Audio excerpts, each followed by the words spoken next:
Behind me is my Glowforge. It's a laser cutter engraver. This is actually my second Glowforge unit. I was an original backer on Kickstarter and I got a unit.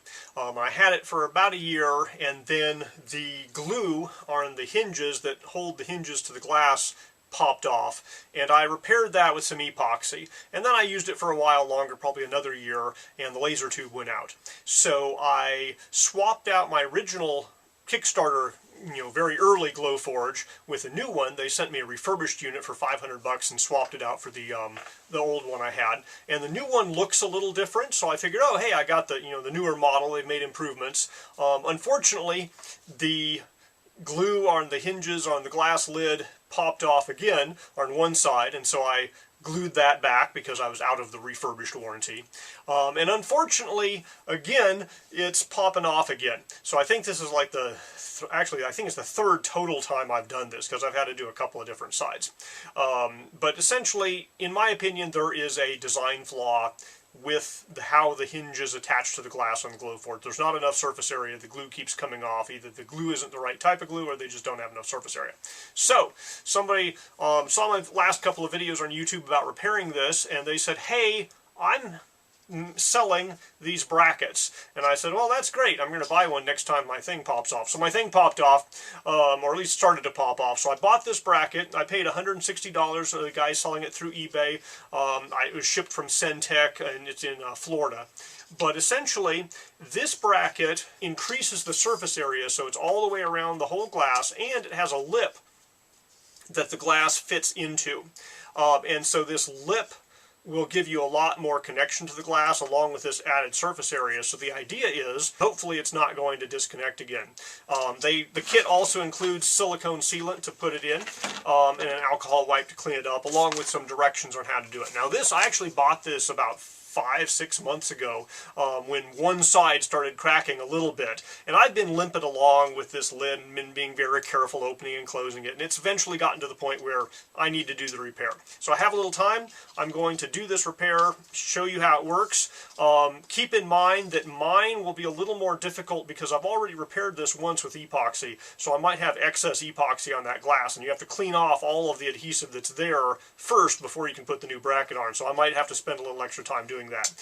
This is Rev A. I don't know if they've improved it or not, but we're going to give it a shot, see how it works. For $160, it's a bracket, and it's a pretty nicely made bracket. I'm pretty happy with the value for the money there, assuming that it fits and works. So let's give it a shot. The back of my glass I have to push down to get in all the way, because these hinges spring up and they're pushing the back of the glass off because it's not really attached anymore. I've been able to use the Glowforge by being very, very careful about, so you can see my glass here is kind of wiggling, but I can lift it up and put stuff in and lower it down again, and the front is making contact enough here where it will trigger the sensor, and the glass is, protecting me from the laser light coming out, but there are cracks on the back edge here. So it's time to take this thing off. Now, the first step is to remove the connector on that little ribbon cable, and that's kind of the fiddly little step. You need a tiny little plastic tool to snap the connector down and pull that out and get the ribbon cable out. I believe my glass will just lift off at that point, because I don't believe it's really connected to those hinges very well at all right now. So to get access to that connector, I'm going to manually pull the laser tube assembly forward just about as far as it'll go, just so I have some space to work. To give myself the maximum possible working area, I've lowered the front thing here and removed the crumb tray as well. I've also prepared my table with a large piece of packaging foam here so that I can lay the glass lid down on that. I'm using this plastic sponger tool. I got it from iFixit, but basically anything that is plastic that's not going to mar the plastic connector that you can use to pop that thing down should work. There, it popped down and out. Now, this cable is attached to that aluminum with some adhesive on the back. And so we need to pry that away without injuring the cable. So I'm using, again, the flat side on my sponger here to very slowly and very gently try to remove that cable.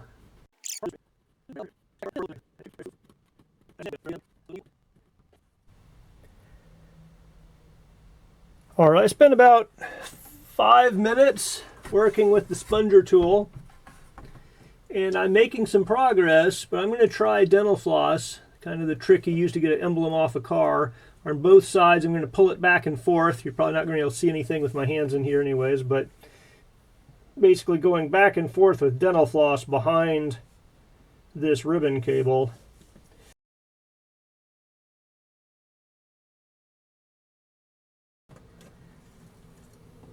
I think I got all the adhesive off there.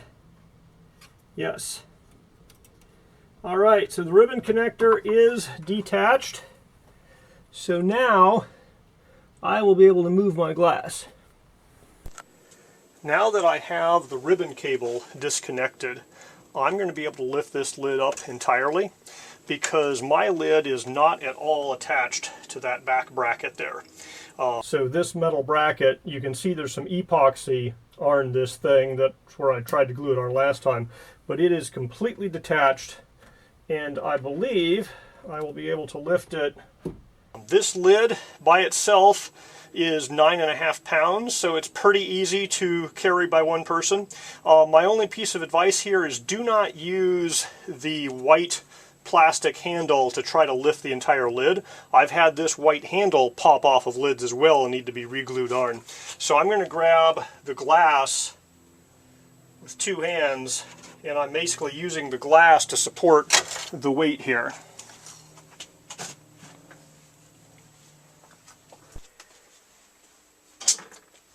Right, so this is the original Glowforge bracket hinge assembly. It does actually go all the way across between the 2 hinges. There's 2 pieces of metal that bolt into the hinges, and it's quite difficult to lift without a piece of glass to give you the leverage, but I'm slowly moving it up there. It's easier with 2 hands. And you can see there's some 7/16 bolts that'll take this guy off. And the only real difference here is that this guy has a pretty solid piece of metal there all the way across. There's a little bit of flexing involved in the middle here.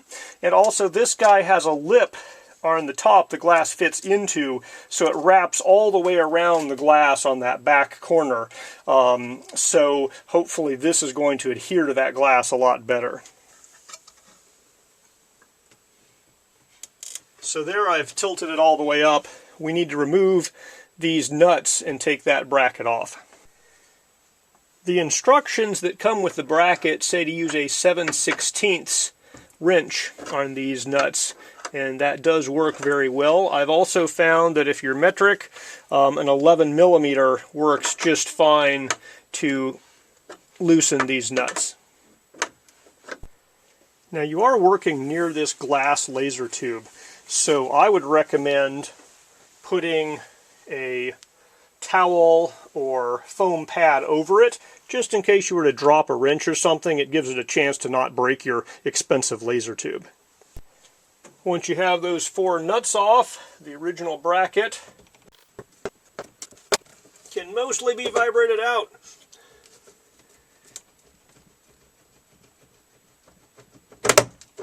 Whew. On the back here, you can see the residue left over from, I think it's some type of a double-sided foam tape. So I'm going to scrape all this residue off and then hit it with a little bit of Goo Gone, being careful not to get anything on any solvent on that circuit below it. And I'm probably going to be replacing this with a piece of just black electrical tape that'll go over the top of that ribbon cable, because I don't want to put any adhesive on the back of it. So you can see where I was scraping with the plastic sponger tool at the top, and then down below that's when I switched over into going back and forth with the dental floss, and the dental floss seemed to do less damage to the aluminum behind it. It's going to be covered up by that cable anyways, and the damage is just aesthetic, so it doesn't really matter. But if you're working on this on your own, I think I'd recommend the dental floss technique for the whole thing. So this is the original Glowforge bracket. It has two pieces of metal there and there. The rest of this bracket is some type of a flexible plastic. It's been chromed. It does have a foam strip here, kind of a just a gasket type strip. And you can see this is the original glue down here. This here is epoxy that I put in to try to fix it when this guy was cracking. Now the replacement bracket has a solid piece of metal. I mean, the whole thing's metal, but has two pieces. This solid piece here with the bolts that attach to the Glowforge, and then there's this wraparound piece here that wraps around. So the glass will actually go inside of that partially to get a better grip. Now the total surface area is about the same, you know, so here's this surface area, there's that surface area. I think it's that wraparound on the back that will give you extra strength, and also the fact that this is a big piece of metal as opposed to the plastic here might keep it from flexing and keep that glue sticking a little better, although they're using silicone, so a little bit of flex in the glue should be fine. Now if you were just trying to repair this using the original bracket, you could go through and try to remove this glue and then glue the original lid back to the original bracket if you wanted to. I'm going to be putting in the new bracket. Since I am reusing the glass lid, I need to get rid of all of this factory adhesive residue, in addition to this residue up here, which is the epoxy from my last repair. So I need to get this super smooth, but I have to be very careful not to damage this ribbon connector, which is glued onto this part of the lid here. It goes to both sides. It hooks up to, you know, that connector here and this connector here. So have to be careful to not nick the ribbon cable. So the original bracket has these alignment notches that go around that little piece of plastic. The replacement bracket just goes up to that notch on each side, and you can see there's, you know, a millimeter here, maybe a millimeter on that side, so it's just can slide back and forth just slightly. The edge of this metal plate sits proud of that glass just a tiny little bit.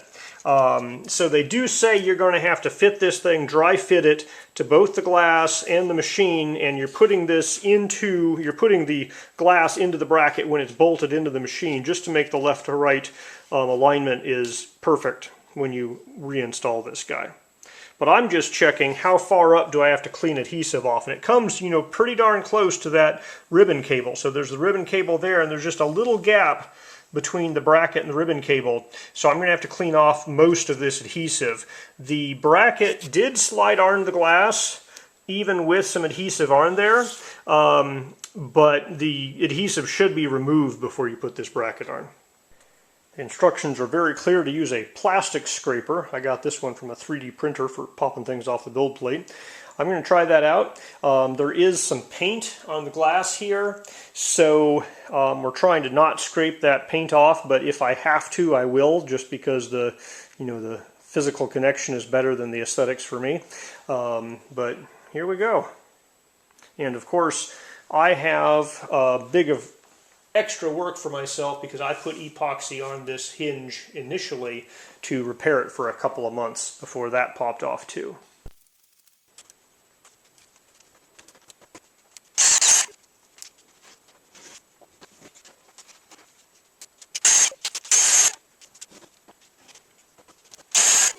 That particular plastic scraper is not very rigid.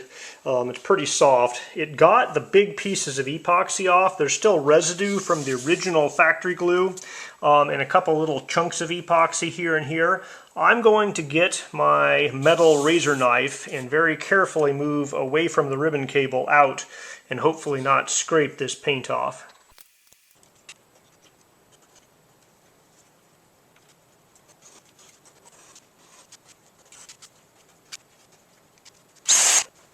Okay, careful application of the razor knife.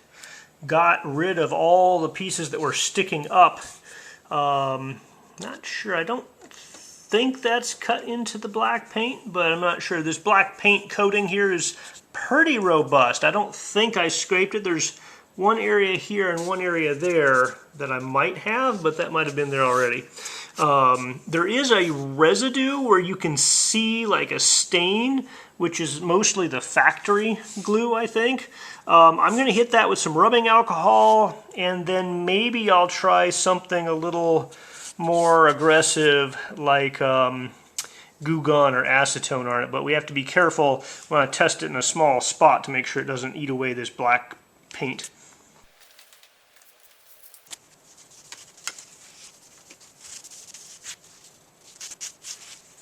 The 91% isopropyl alcohol got my finger grease off there. It didn't really remove the visible residue stain here. That stuff's really thin. I'm not certain we need to remove that to get a good bond with the silicone. I'm going to try some Goo Gone just to see if it gets it off.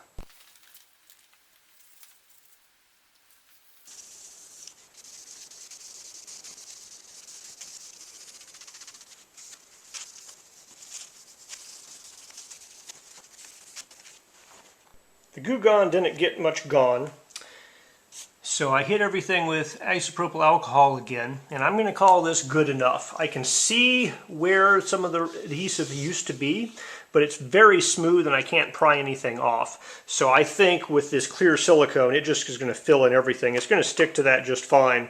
I'm pretty sure this is clean enough. So now we're going to test fit the bracket to make sure it fits on there, and I think they tell us to do this just to make sure we don't have glue residue that's going to keep that from going evenly all the way around the back here.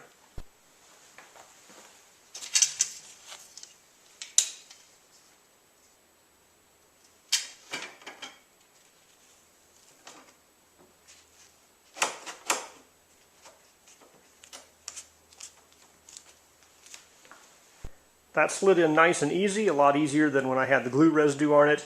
Now we're going to take the bracket here and move it into the machine and bolt it back into the machine.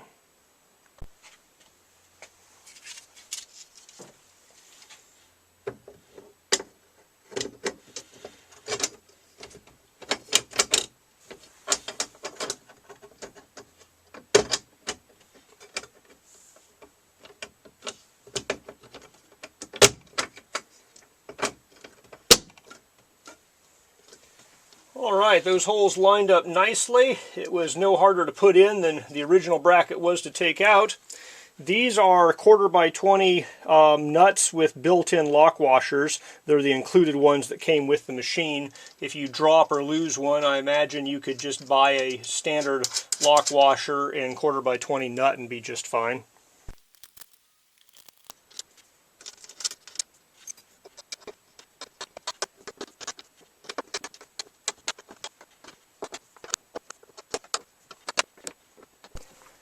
You want these guys to be tight, but don't put a lot of force into it. As soon as you can push down with a little effort, that thing's in there good enough. Now we're going to lower this down. I haven't actually cleaned it with alcohol yet, but just to keep most of my finger grease off of it, I'm going to try to be pushing on it with this towel.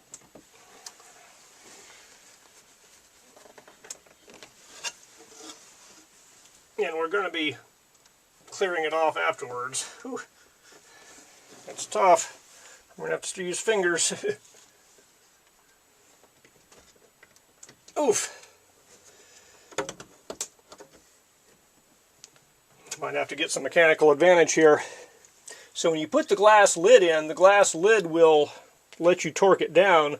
But I want it to be down when I put the lid in just so I can see this and I can apply the silicone there. Alright, I found a technique that works with just hands. You got to put your fingers all the way in the back and really torque on that sucker to get it down. You can do it with hand strength alone if you have strong hands. So you can see here, aesthetically, this isn't going to look exactly like the Glowforge bracket because the Glowforge bracket comes up in the back and it has a piece that's flush with these plastic pieces here, whereas this guy just goes to the back of the glass and folds over. So this is going to look a little different from the Glowforge when we get done installing it. We'll probably have a better picture of that when I'm done installing it.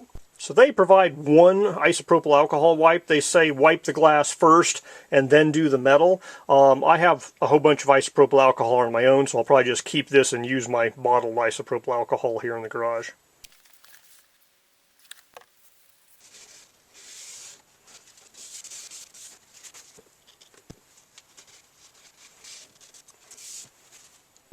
So the procedure from the instructions is we place the silicone on this bracket. We want to get it inside that U-shaped channel, so we're going to be using a either a Q-tip or one of these things here to really get it all the way inside there deep. They say don't put excessive amounts because it's going to squirt out when you put the glass in, so you really just want to get it on covering all the surfaces. And then a thin layer on this entire surface here, so we're going to thin it out with a popsicle stick. Then we go and do it on the glass, and we do the matching thin layer on the glass, and they actually say let it cure for 1 to 2 minutes before you insert the glass in. Since my table's a little ways away, I figure the time it takes me to carry the thing around and move things around will give me that 1 or 2 minutes. Then we're going to set it in, push it all the way back, and the key thing to line up is the front edge on both sides. So you want to make sure it goes in, it has even spacing, it lifts up and down without hitting anything. And I have some playing cards. I'm going to put an equal number of cards on both sides to evenly space it. They don't say anything about weighing it down. I'm going to put a towel on top, put a couple of lead acid batteries on top, just to kind of keep this hinge kind of in a downward position and keep pressure on that large surface. Because I think this surface here, where there's the the inch and then a couple, a 24-inch surface area there, that's kind of going to be the main surface that I want to have hooked in there. Now, just like I did when I epoxied this, I'm putting paper towels in the bottom and over the laser tube assembly, just in case I, drop the lid and touch something to something. With silicone, it'll peel off pretty easily, so it's probably not as big of an issue as if you're using epoxy here. The instructions say you could use epoxy, but it's not required. I'm going to use the silicone they provide, and we'll see how that works.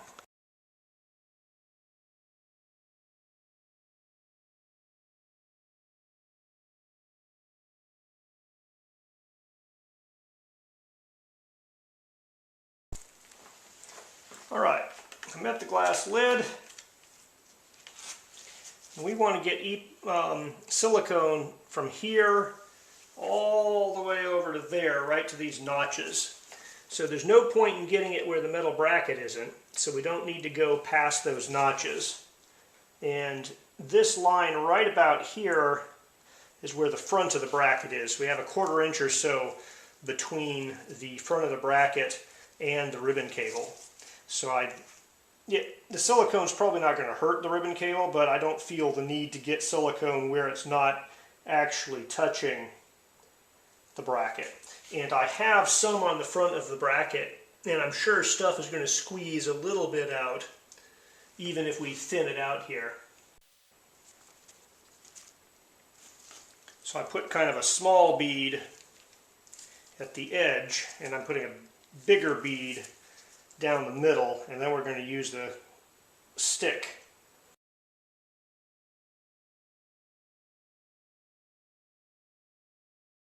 So I feel like I'm a little light here in the center. I think this side and the other side are doing okay.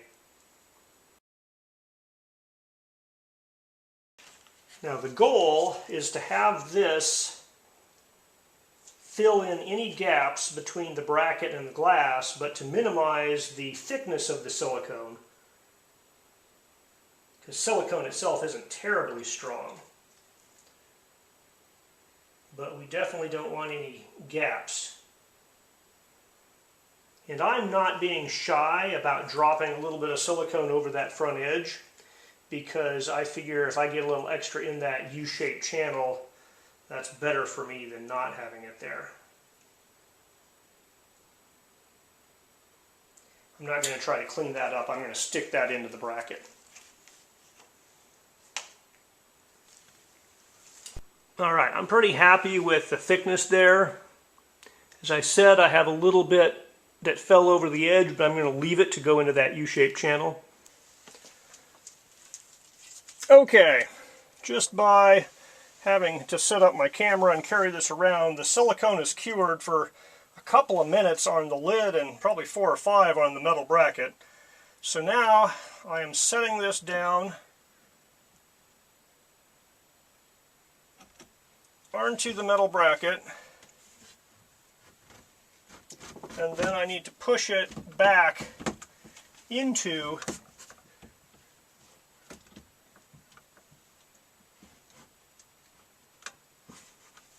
that bracket. There. I got the glass into the bracket, and I'm pushing it all the way back, and then setting it down on the front. And I want to make sure there's enough room here on both sides.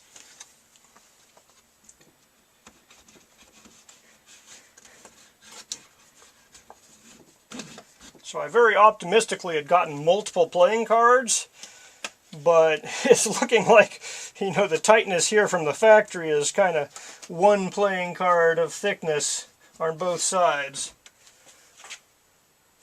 Now I didn't have too much silicone come out there. I'm going to wipe it down, and this is flush to the front, so it's pushed all the way back there, it looks like. Now they say lift it to see, you know, how well it fits. So it's a little tight on that side, but it's working. I'm going to put another card on this side if I can get it in there. I'm going to lift it up, put the card in, put it down. This card here is in there pretty well too, so I'm just going to do 2 cards on that side, 1 card on this side. Checking the back, it looks like this side here is narrower than that side. I don't know if I'm going to be able to change that, because even though the silicone isn't cured yet, it's still an awful lot of surface area with adhesion. So I'm going to throw some cards in, and then push them forward like this to wedge it out that way.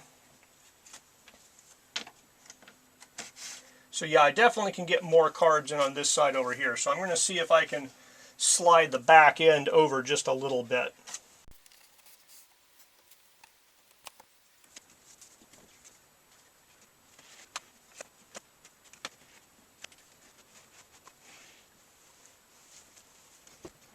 Alright, the lid's moving up and down pretty well, so we're going to leave it like this. I think the big advantage here of this lip on the back is that every time I've had to do this before, I would have to put weights on this thing to hold this down onto the hinges. And I think that lip there is really going to hold that in place well. So I'm going to wipe up some of the silicone. There's not much, but I'm going to get a little bit of excess off here. I can see just a little bit. Well, not too much. I think it's actually kind of visible because we have the glass there. Yeah, I'm getting a little bit of shininess here, but I definitely didn't have too much in the U channel, but a little bit came out to the edge there. So wiping that down, I can see the silicone at that corner, but it's pretty good. All right, so I think that's good. We're going to put some weight on it.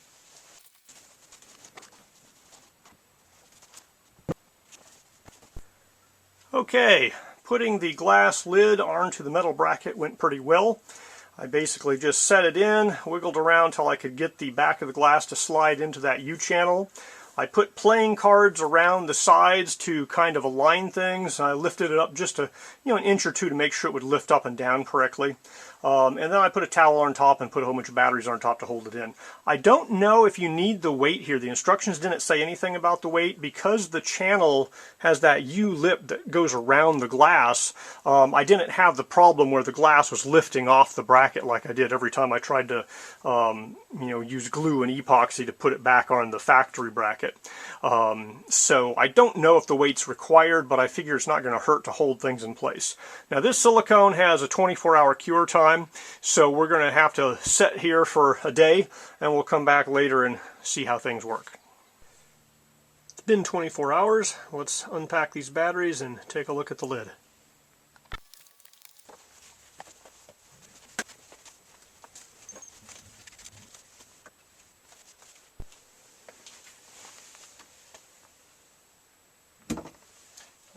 The lid is hinging nicely, not scraping the sides, holding itself up.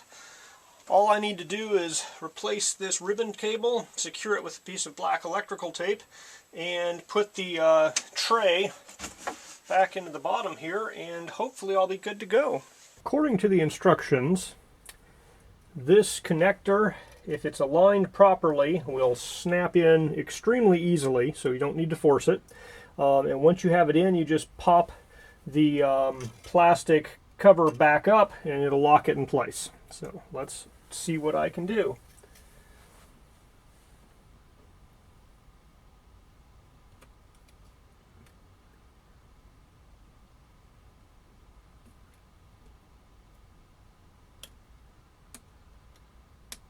All right, feels like it went down.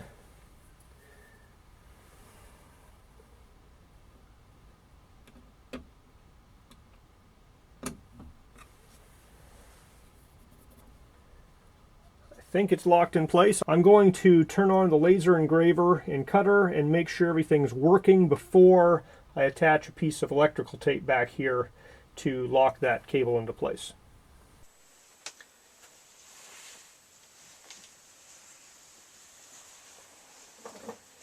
All right, I'm going to manually push this back.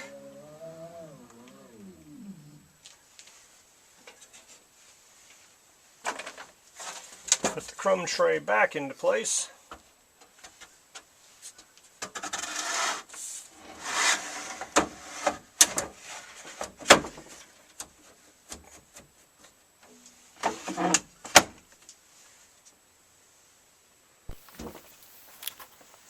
And hook up the exhaust vent and turn this thing on.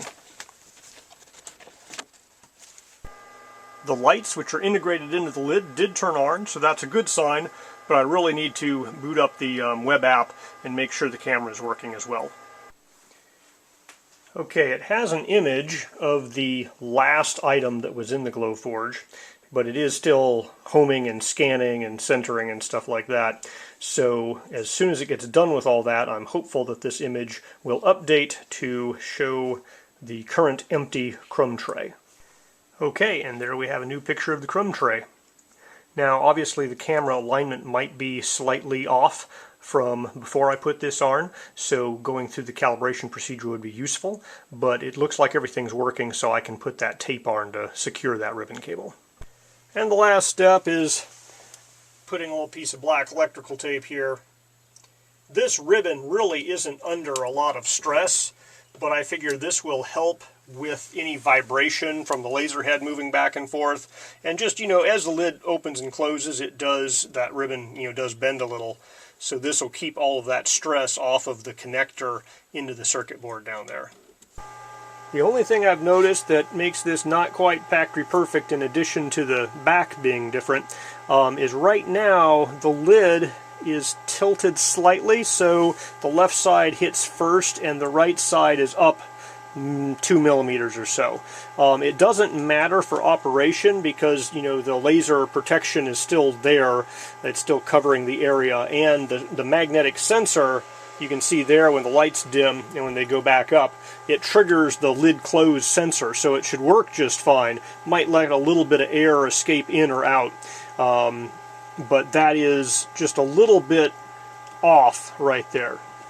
And here you can see how these guys, it jumps in and then it has this thing going in and then it kind of jumps back out to the trim piece. So the trim piece doesn't quite line up as much as the factory stock default one that has this piece that sticks out behind the glass, so those line up. So inside there's a little bit of silicone that got stuck out over here.